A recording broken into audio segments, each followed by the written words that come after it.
Hello everyone, I am Angelica Alipe and I'm going to discuss about the medical records. So the contents of this presentation, the first part is the systematic approach to data collection.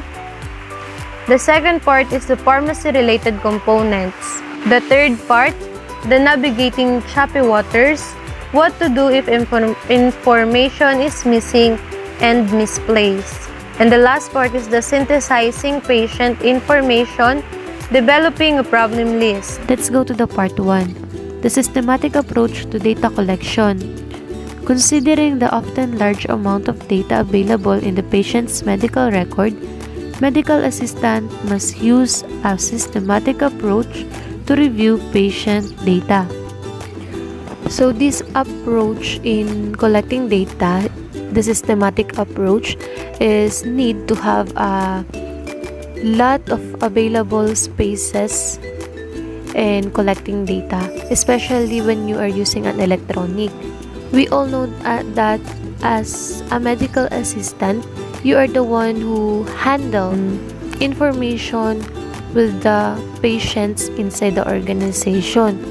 It is good for the medical assistant to use this approach, which is the systematic approach, to ease their access in looking for the data or reviewing the data. Systematic approach to data collection. The process involves in this is reviewing pertinent and timely components of the patient medical records and then compiling this data. So the process involves in this approach is reviewing and compiling the data. So of course, reviewing the data, i-review mo yung data if it is still updated and tsaka appropriate ba yung or tama pa ba yung mga information na nakalagay doon, in order for the pharmacist na ma-maintain yung pagiging maayos and also pagiging consistent at pagiging organized ng mga information ng isang patient. And then, compiling this data. Of course, the reason why you are getting the information of the patients because of the documentation. So, you need to compile it in order to preserve their information or their medical information. And also to organize the data that you already taken. The data are often streamlined. Streamlined means simpler or effective or efficient. Sa madaling salita, dapat simple at madaling maintindihan. The data must be comprehensive enough to ensure that the pharmacist maintains a complete understanding of the patients. Sinasabi lang dito na sa pagkuha o pag-aayos ng mga data na nakolekta, dapat inaayos ito ng simple lang pero madaling maintindihan. Lalo na in order for the pharmacist na titingin dito na they understand or they get what the information really they need to get. Next, a systematic data collection process can help the pharmacist stay organized from patient to patient, day to day. So, ang sinasabi lang dito na ang systematic approach is really can help not only to the patient but also to the pharmacist na on how are they going to treat the patients based on the information na naka-indicate doon sa data na nakolekta, to the data that they collected. Data collection methods may vary between pharmacies and clinical sites. The two have a different way or different methods on how they collect their data. But, however, they share the common goal of allowing a consistent review of a single patient or multiple patients at once. Even though na magkaiba yung method ginagamit nila to get the data, they still have the same goals that they're aiming, which is maging consistent yung review ng every patient or all patients to them.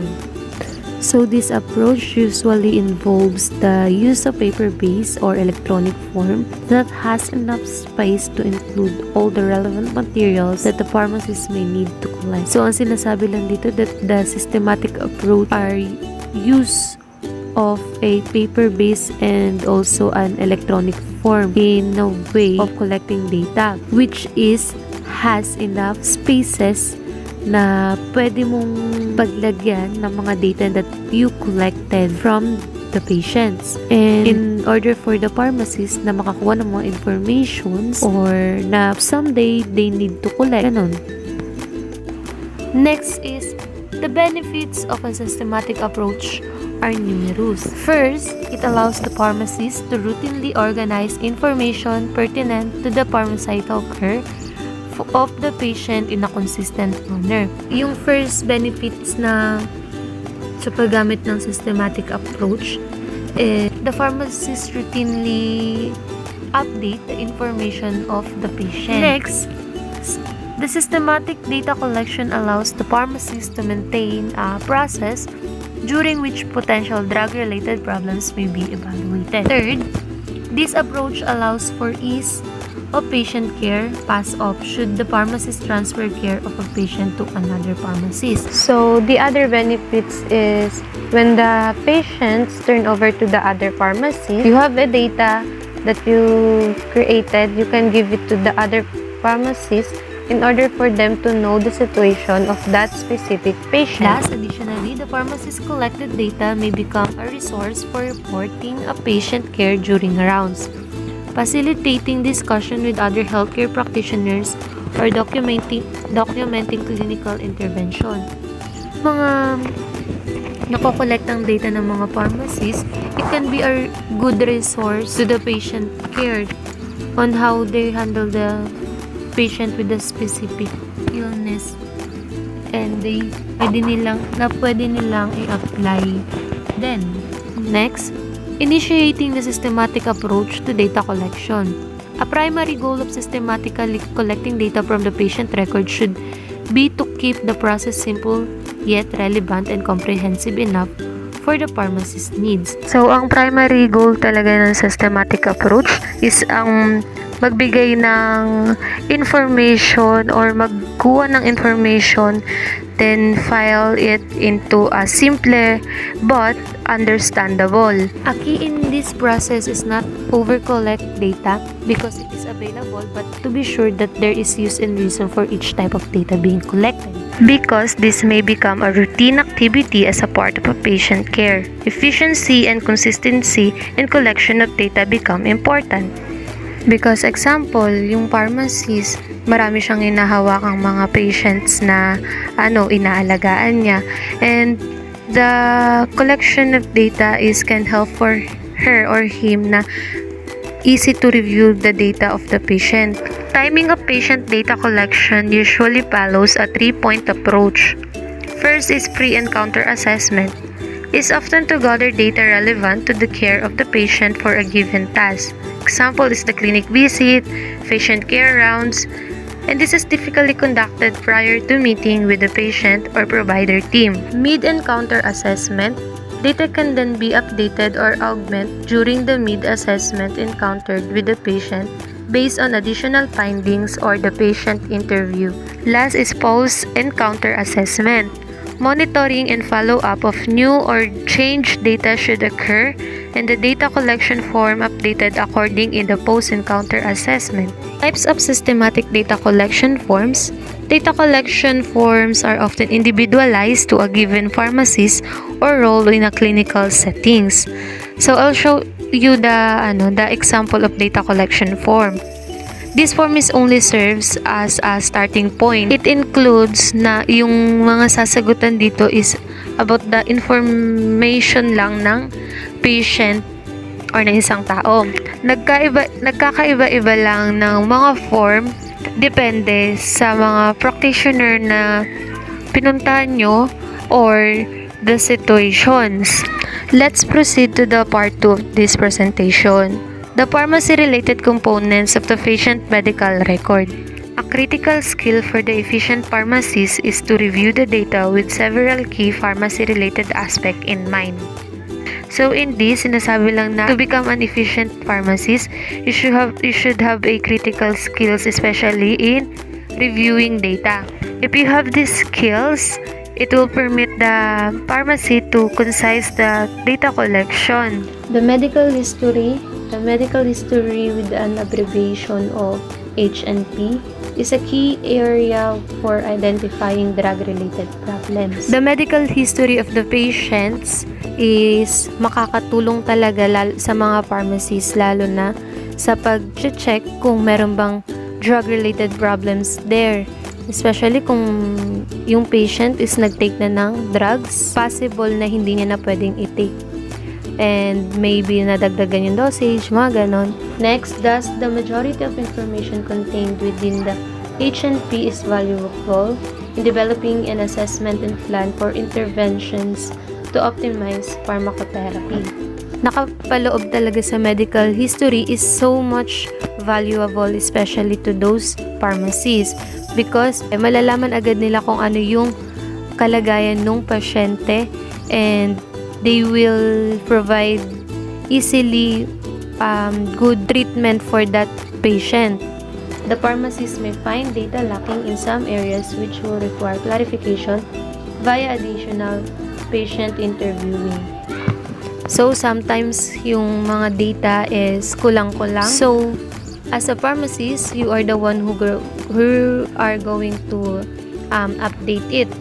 So, for example, a patient chart may indicate na merong allergy yung pasyente sa penicillin. So, hindi mo to, of course, hindi in the first place, hindi mo alam yon. But, with the help of the medical history, you will ask the patient if may ganun nga ba siya. Importanteng malaman mo yon, because maybe biglang bigyan mo siya ng ganung gamot and may cause a lot of problems pa, di ba? Laboratory and diagnostic tests. In the lab section, pharmacists can focus on a number of pharmacy-related data points. So, the pharmacist only focus dun sa mga pharmacist-related data points lang. Again, pertinent negative values are important to document because some patient may have some unexpectedly normal labs. The pertinent negative values ay sobrang napaka-importante kasi even though na normal yung liver function niya, but if you're going into the lab test, maybe sa diagnostic test is normal lang yung mga function nung nasa internal organ niya. Kunwari, yung liver, normal lang naman yung function. But if it's undergo to the test, in a lab test, yun pala, meron siyang liver disease. Diagnostic test results become important for the pharmacist to gather in order to understand the status of the patient's various healthcare needs. Clinical and treatment notes. So as discussed previously, this contains a large amount of information. Maraming mga data na dito na pwedeng i-consider as a key pharmacy-related components.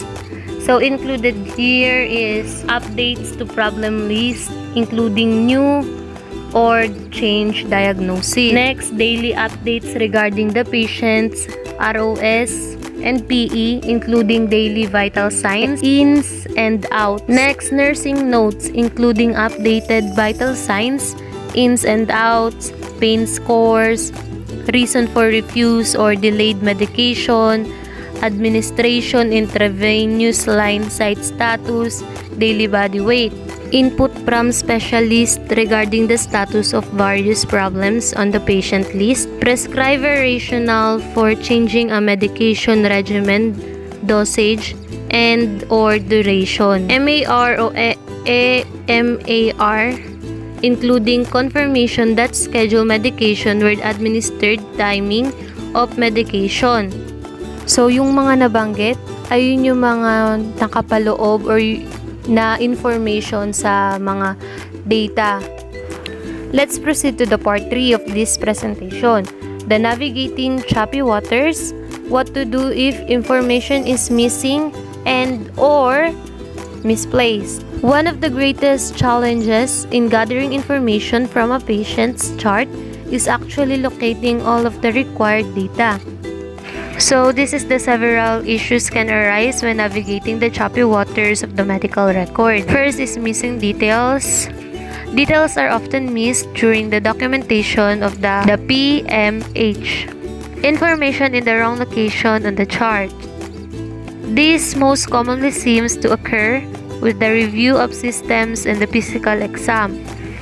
Conflicting information may become an issue when multiple practitioners perform H&Ps on the same patient, locating all the information. Occasionally, it may be difficult to obtain a patient-in-patient paper chart because it is being used by another practitioner or because it is sent with the patient when he or she leaves the medical floor for diagnostic testing. The part 4 is the synthesizing patient information, developing a problem list. Once a patient information is gathered from all the necessary sources, the pharmacist can create a comprehensive list of pharmacy-related healthcare needs that encompasses a patient's disease state, drug-related problems, and/or preventive measures.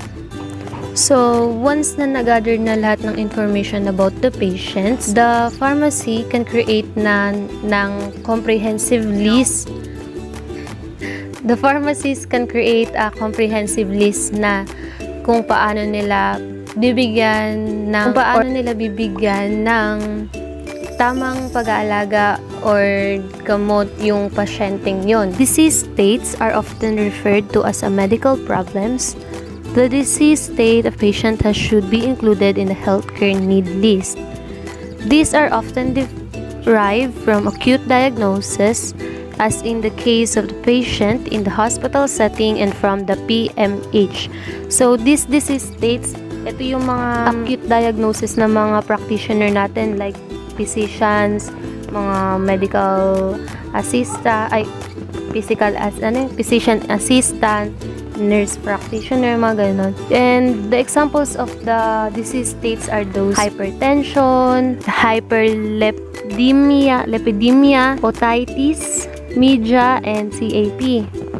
Drug-related problems with an abbreviation of DRP is an events or issue of the surroundings drug therapy that actually or may potentially interfere with the patient's ability to receive an optimal therapeutic outcome. So these problems is problems about the drugs that you give it to the patient. For example, hindi na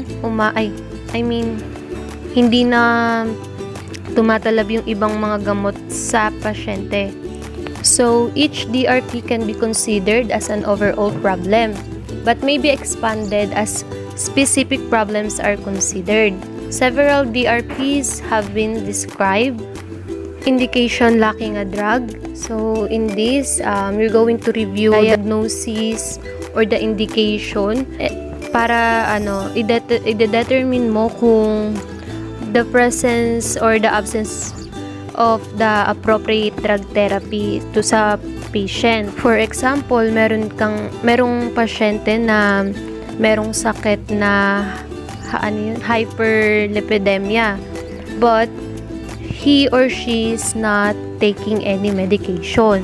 So, you're going to review and you will see that the absence of the drug to that specific patient. Sa madaling salita, you're going to check here kung ang kapabayaan ng pasyente sa pag-take ng mga medication nila. Indication with incorrect drug. They also need to review the diagnosis or the indication to determine if the therapy is associated with the effective or correct, kung epektibo ba yung ginagawang pagpapagaling dun sa pasyente na yon. Not only kung tama o effective ba yung mga gamot na ibinibigay, but also the process or the administration to that specific patient. Wrong dosage. The problem here on the wrong dosage is the drug dose o kung gaano ba kataas o kababa yung mga dosage na binibigay dun sa pasyente. So, it will need or require it an evaluation for the safety purposes. Inappropriately receiving drug. Dito, dinidescribe yung problema ng pasyente. Maybe because they can't afford the medication or the regimen. And also, the misunderstanding of the patient kung kailan or gaano karami yung kailangan nilang i-take na drugs or ng gamot. Adverse reaction to a drug. The patient undergoing with the ADR when they take some medication that given by the pharmacist or the doctors or the physician, and it caused some rashes or nagkaroon ng physical reactions, ay yun ang tinatawag na ADRs or adverse drugs reaction. Drug interaction. And lastly, drug lacking indication. Steps to recognizing DRPs. First, know that DRPs are. It may be helpful to keep a list in front of you until you feel more comfortable with them. Of course, kailangan mong alamin muna yung mga possible DRPs na pwede mong ma-encounter sa mga pasyente. You can provide a list para, hindi mo pa siya kabisado, you can provide a list in order for you na maging familiar ka doon and makabisado mo. Next, gather patient data from the HNP and notes. Use an organized data collection sheet for recording all information required, including a draft of the patient's problem list. In this naman, the HNP is so helpful with the DRPs. Lalo na kapag merong mga pasyente, meron kang mga pasyenteng na-encounter na merong allergy sa mga gamot. You can see it into the to the medical history of the patient, kung saan siya merong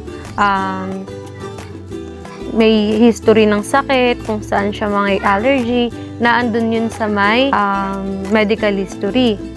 Next, isolate each problem on the problem list and identify the medication being administered for each problem. In this, you can create a table na pwede mong mapapadali ka din na maaalala and ma-identify kung ano yung mga solution to that DRPs or mga drug-related problems. Next, screen each medication on the patient list with the following question. Ito, you can ask this question to the patient in order for you can use these questions na pwede mong pagbasean kung paano mo i-handle yung patients. Last, once all the DRPs are identified, they can integrated into the overall problem list prioritized in order of most clinically significance, at least clinically significant. Preventive measures. Healthcare professionals additionally take action to preventive illness. This often takes the form of health maintenance action such as administration of routine immunization. Example is influenza, o kaya pneumococcal, and patient education such as smoking cessation, counseling. So these preventive measures is a good or additionally action of the healthcare professional para maiwasan yung mga illness na makukuha natin sa mga habits na ginagawa natin, such as mga bad habits na ginagawa ng isang tao. They will inform the people or the patient they will inform the people or the patient about on how you prevent such kind of not getting into the hospital. Kunyari, yung mga katulad na lang yung sa smoking cessation, they will counsel you na for especially to those who addicted into the cigarette. Also included in this category are prophylactic measures against acute illness, including deep vein thrombosis, prophylaxis, and stress ulcer prophylaxis, each of which may be necessary in a risk hospitalized patient. Oftentimes, these preventive measures are lower in priority than most of the disease states and the RPs on a patient problems list. However, it is important that they are included. So, sinasabi lang dito na itong mga tinuturo nila can help na ma-prevent itong mga maliliit man but actually cause of being hospitalized. That's why actually mas pa nga daw siya nga, mas malaki yung percent or yung preventive percent netong mga sakit na to kaysa dun sa mga included sa DRPs and sa mga disease states. That's why sinasabi nila na maganda na or mahalaga na isama talaga itong preventive education or patient education. Maganda na magbigay ng education sa mga pasyente para maiwasan itong mga sakit na ito. That's all, and